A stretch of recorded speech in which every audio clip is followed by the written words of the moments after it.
Hello and welcome.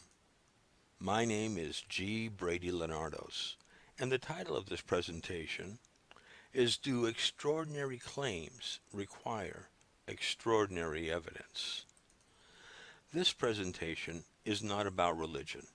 Yes, topics such as the supernatural, miracle, and especially the resurrection of Jesus will come into play, but only peripherally as examples. This is a presentation dealing with logic, with rational thinking. There'll be no calls to pray, and if you began watching this presentation as a skeptic or agnostic, you will more than likely finish in the same way. I'm not presenting this to change people's religious beliefs, but to help rid some of them of a bit of logical nonsense. As a Christian, I often get a chance to discuss many different topics with atheists, agnostics, and those of other religions. The existence of God, for one, the intelligent design of the universe, and the resurrection of Jesus are just a few examples of what come up. While discussing these issues, it seems that the same objections arise almost every time. In this presentation, I would like to fully address one objection that is difficult for most to answer, but does have an answer. This objection is, extraordinary claims require extraordinary evidence. Since this phrase could be used by an atheist or agnostic or even a deist, I'll use the word skeptic to generally refer to the person who uses it for the purposes of this presentation. So, where does this phrase come from, and what does it mean? The demand for extraordinary evidence has become somewhat of an axiom amongst skeptics. The most popular and famous modern expression of this axiom was by Carl Sagan. Sagan was an astronomer that attempted to popularize astronomy for the general public through his books and on television. On his television program, Cosmos, Sagan stated the position with the same wording that it is currently stated with by most skeptics today. Extraordinary claims require extraordinary evidence. Some have even gone so far as to call this Sagan's dictum. There are several reasons why this phrase has gained wide popularity. It's short, it's simple, easy to remember, and at first glance, it looks like a bit of sound reasoning. However, a systematic analysis of it will prove that it's nothing more than smoke and mirrors.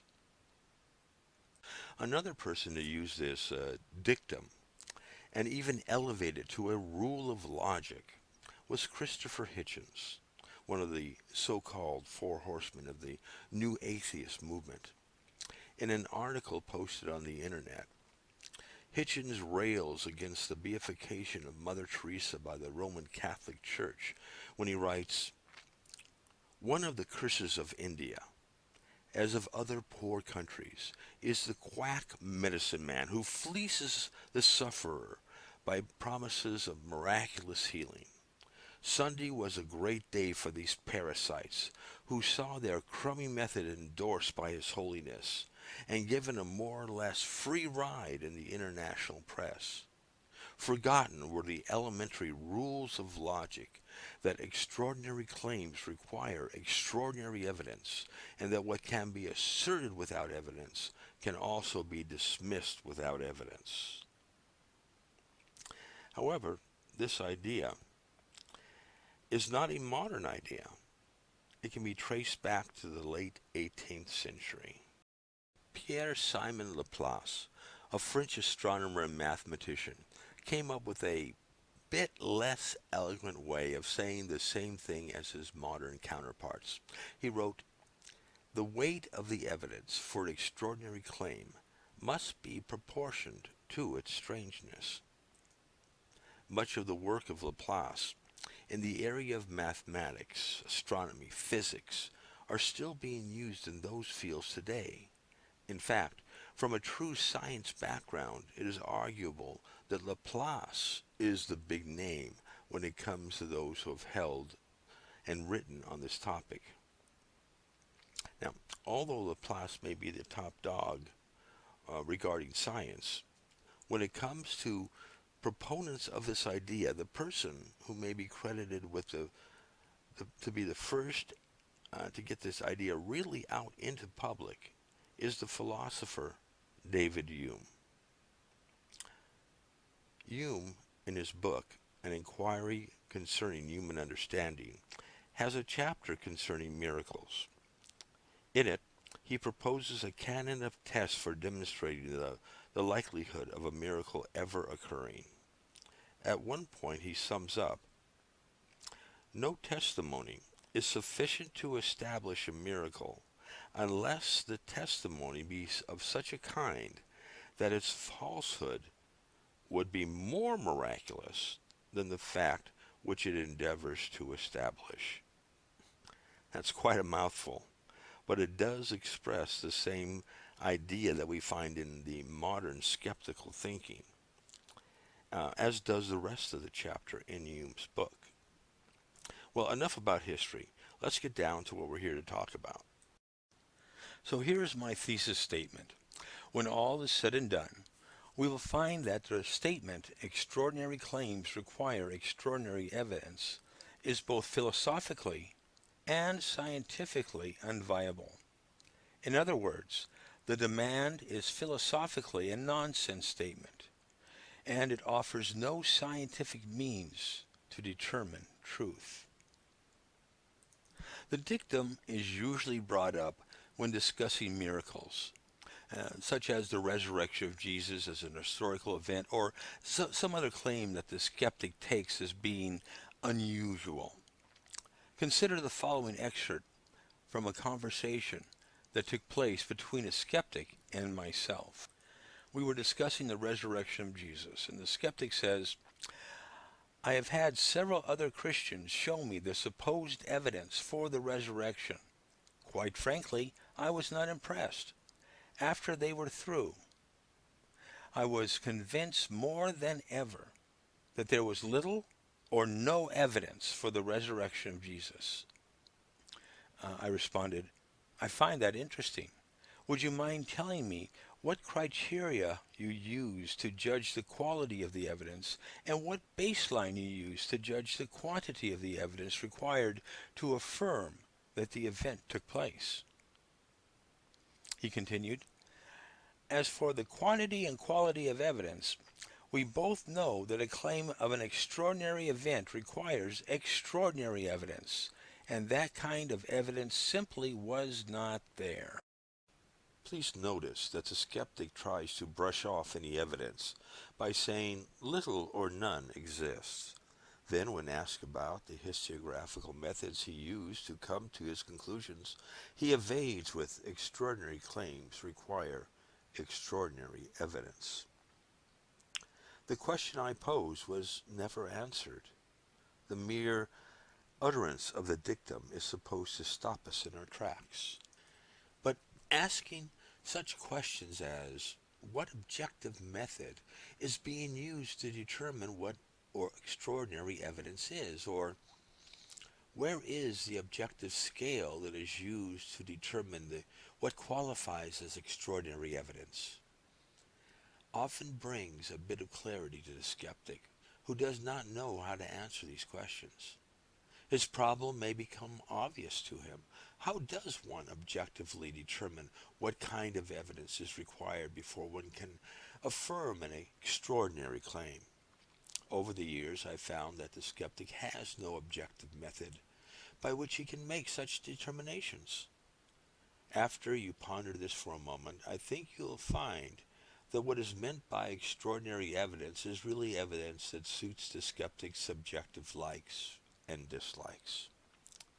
But let us set the above aside for a moment and give the benefit of doubt to the skeptic.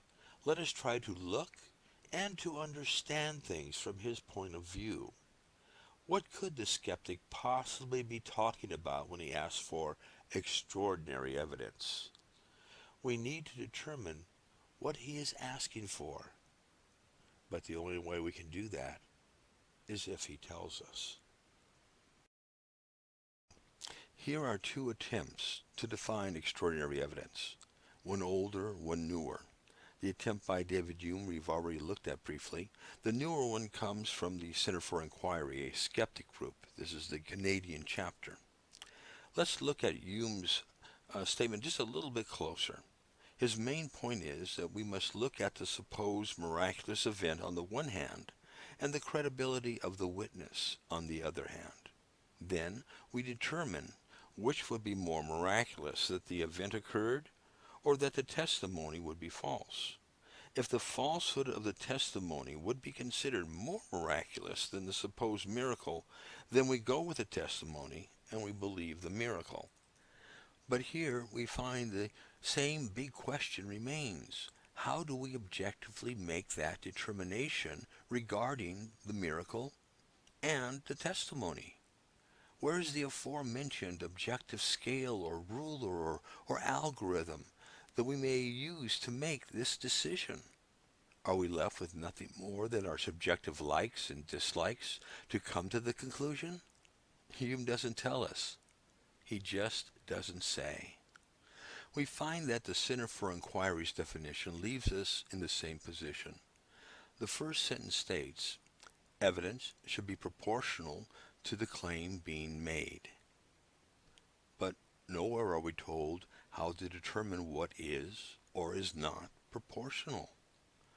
We're once again left with our mere subjective likes and dislikes as the arbitrator of such questions. Is there no objective way to make this determination? As of yet, there has been no such objective means offered by those in the skeptical community who hold to the position that extraordinary claims require extraordinary evidence. The fact is, in dealing with science and law and history, it is difficult to determine what counts as ordinary evidence. And what we have seen here is that no one can come up, even in principle, with a way of determining what extraordinary evidence possibly could be. So if it is true that extraordinary evidence cannot be quantified or qualified, then we must conclude that it has no scientific value. And since there is no analytic or deductive means of determining what it is, and there is no synthetic or inductive means of determining what it is, in the philosophical lingo, a nonsense or meaningless statement. So let me give you my definition of extraordinary evidence, taken from decades of experience with skeptics. Extraordinary evidence is more evidence than you have now, or ever will have, or ever can have, for any point at hand that I subjectively dislike. You see, one's rejection of the point at hand is not based on the evidence, but the demand for extraordinary evidence is based on the subjective dislike of the point at hand.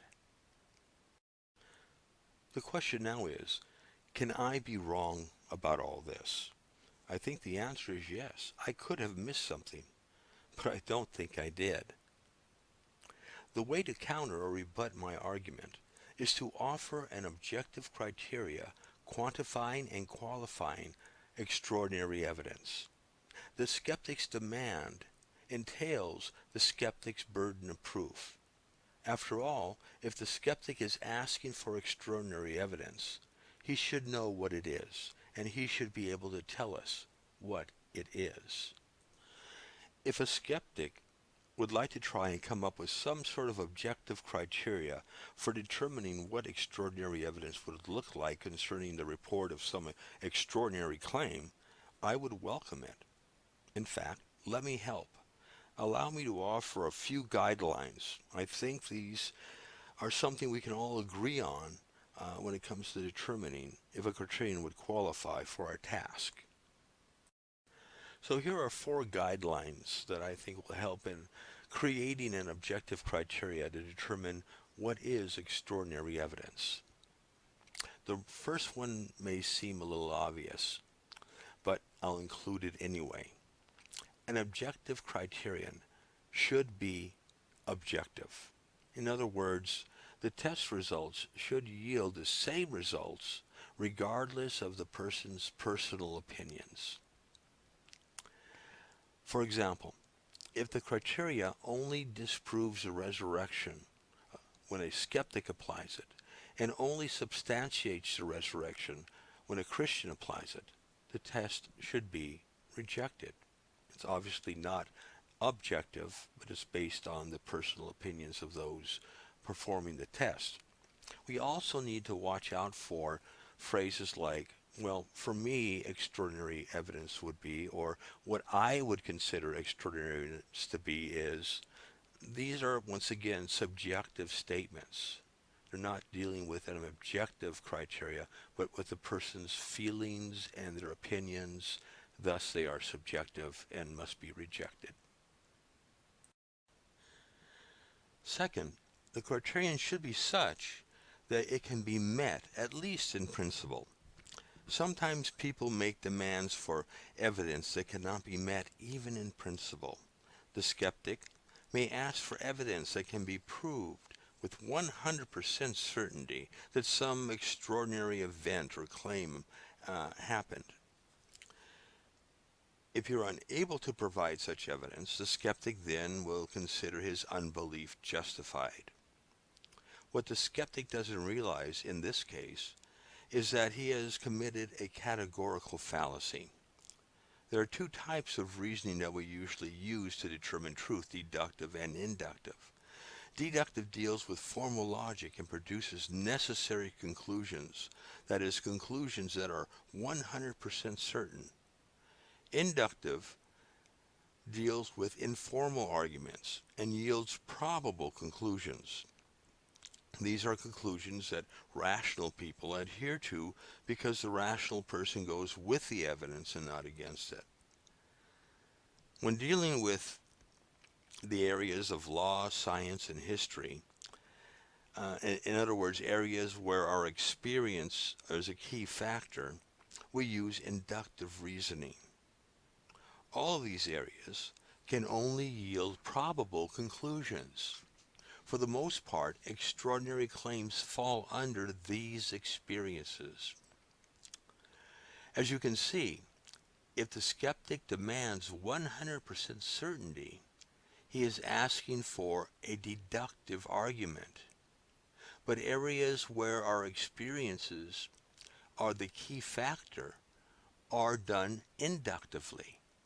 Here the skeptic is demanding a deductive conclusion to an inductive argument.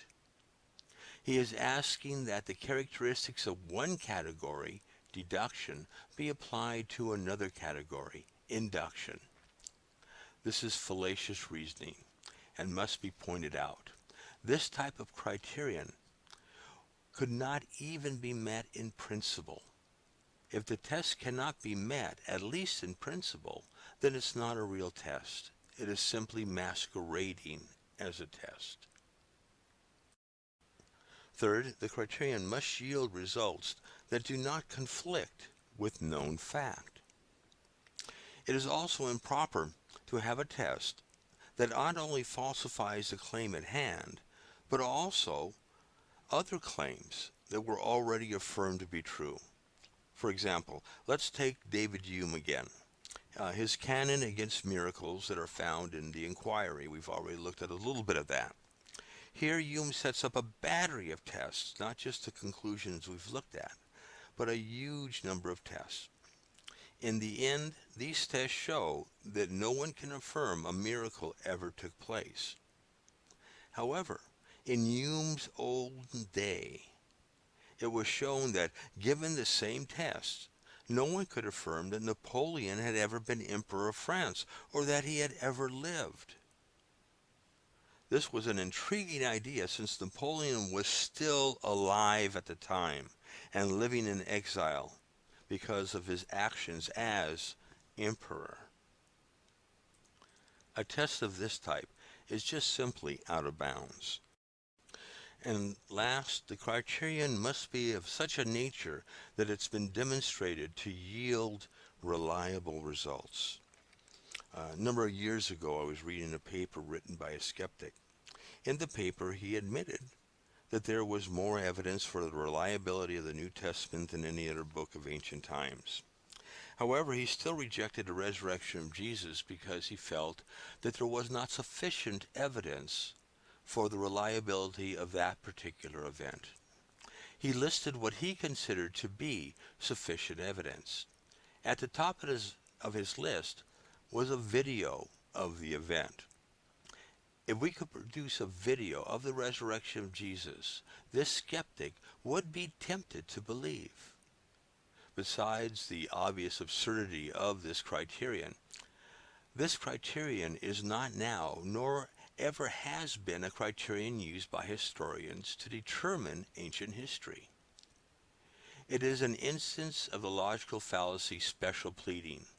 It is a criterion which is set up with the sole purpose of rejecting the claim at hand, a claim the skeptic does not like. But this criterion is never used to evaluate other events of the period. By the way, I did track this guy down and asked him via an email if he might not be suspicious of a video claiming to be 2,000 years old. As you can suspect, as you probably do, I didn't get a reply from him. I know these guidelines seem very elementary, but I offer them to help the skeptic who may take the challenge and try to come up with some sort of criteria for extraordinary evidence, something that does not exist at present. Lastly, there is an unintended consequence in asking for extraordinary evidence. Earlier we saw that there were two propositions that the skeptic in my dialogue asserted. One, there is little or no evidence for the resurrection of Jesus. And two, extraordinary claims require extraordinary evidence. Here is the question that we must ask. If it is indeed the case that there is little or no evidence to support the extraordinary claim in question, then why ask for extraordinary evidence? The unintended consequence is that the demand for extraordinary evidence unintentionally admits the existence of sufficient evidence. What do I mean by that? Well, if the existing evidence is not sufficient, there is no need to demand extraordinary evidence. Just show that the evidence that exists is not sufficient, that there's none or very little. Extraordinary evidence, whatever that is, can only be sought if the evidence for the matter at hand is sufficient under normal conditions. Let me give you a couple of examples. I've set up a little chart to help explain this. Let 0 on the chart represent no quality evidence at all. That is, no evidence that would pass a standard set of criteria. Let 10 represent the amount of quality evidence that would bring about virtual certainty in any manner. Let the light blue line represent our baseline. The baseline is the amount of quality evidence supporting other claims of the same period that we accept as having occurred. The skeptic in my conversation admits that there is little or no evidence for the resurrection. That would be column A on the chart. He also asks that the commonly accepted line by which we judge there to be sufficient evidence, that's the blue baseline, be raised to require extraordinary evidence. Here's the point. If there is little or no evidence, instead of demanding the bar be raised to a 7 or 8 or even higher, the skeptic should just offer to lower it to a 3 or even a 2 and show the person making the extraordinary claim how absurd his claim is. In requiring extraordinary evidence, the skeptic is unknowingly admitting that the amount of quality evidence in favor of the claim is minimally equal to that needed to affirm the event of the period. That would be line B on our chart. Once again, if the amount of quality evidence does not at least hit the baseline, then extraordinary evidence is not required. because the claim does not measure up to a normal evaluation of evidence. Thus, the demand for extraordinary evidence is superfluous. I know that sounds a bit complicated. Let me use this other example. I think it'll be clear it up. Here we have a scene from Alice in Wonderland. Alice is at the tea party with the March Hare, the Dormouse, and the Mad Hatter. The scene begins. "Take some more tea," the March Hare said to Alice very earnestly. "I've had nothing yet," Alice replied in an offended tone, "so I can't take more." Alice's point is quite true, which brings us back to our point. If there is no evidence for the claim, then demanding more evidence than is usually needed to determine an ordinary claim is nonsense. Just show that there is no evidence and we're done. Nothing more is needed. If there is very little evidence, the same thing applies. The only time more evidence than is usually needed would ever come into play is if the so-called extraordinary claim had sufficient evidence. The same quality and quantity of evidence that is used to determine an ordinary event is true. Thus, the demand for extraordinary evidence unintentionally admits the claim that there is indeed sufficient evidence. Otherwise, there is no need to demand extraordinary evidence. So let's do a quick recap regarding our points on extraordinary claims require extraordinary evidence, or ECRE for short. 1. No one has ever produced an objective means to determine what extraordinary evidence is. 2. Such a means is in principle impossible. 3. Since extraordinary evidence is not quantifiable or qualifiable, ECRE has no scientific value.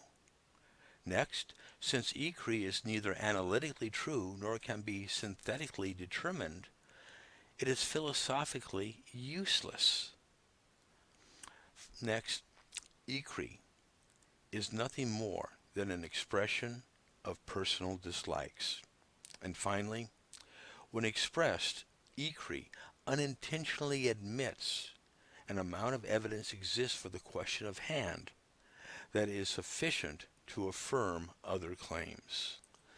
I hope that this presentation has brought some clarity to the logical problems that the demand for extraordinary evidence entails. Perhaps if we share this information with enough people, we can put this bit of logical nonsense to bed for good. And if you have any questions or comments or would like to discuss anything here, please email me at unintentionalism@yahoo.com. That's unintentionalism@yahoo.com. This is G. Brady Leonardos. Thank you for listening.